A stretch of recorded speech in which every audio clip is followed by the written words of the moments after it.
የምታገኙት ሰው ሁሉ ንገሩ። ሌላ አንድ ነገር የሚያስቅ ነገር ምን ልነግራችሁ ነው እንዳስቁብኝ። የሚያስቀው ምንድነው? መነኩሴ ሰብስክራይብ አድርጉኝ ሲል ያስቃል አይደል? ያሳፍራል።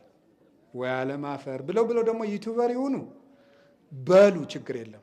እኔ የምፈልገው የትም ፍጪው ዱቄቱን ውጤቱን ነው እንጂ እናንተ ሳቅ አያሳስበኝም። እኔ ሐዋርያት በዓለም ሄደው ሲያስተምሩ እየለመኑ አይደለም ያስተማሩት?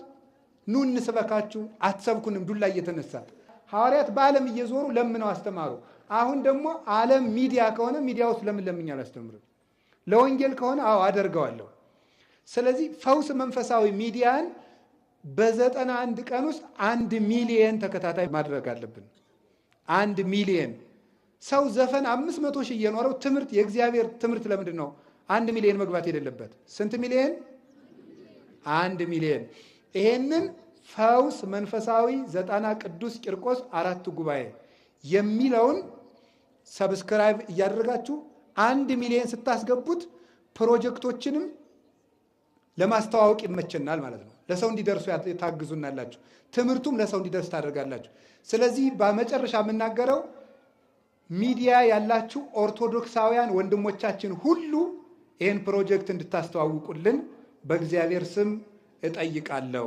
ስለዚህ ፈውስ መንፈሳዊ ቤተሰብ የሚል በሀገረ ስብከት እውቅና የተሰጠው ስራ አስፈጻሚ ባህር ዳር አቋቁመናል። እነሱ ስራውን ያከናውናሉ ማለት ነው። ከጎናችሁ ናችሁ እንደምንፈጽመው እርግጠኛ ነኝ። እዚህም የመጽሐፍ ትምህርት ቤት አለ፣ አጠናክሩት።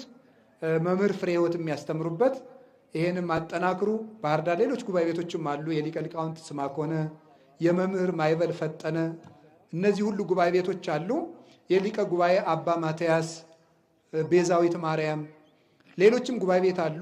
የመምህር ሀረገወይን አባ ይማዶ ገብርኤል፣ እነዚህ ሁሉ ጉባኤ ቤቶችም ተማሪዎችን ፍቀዷቸው እየሄዳችሁ።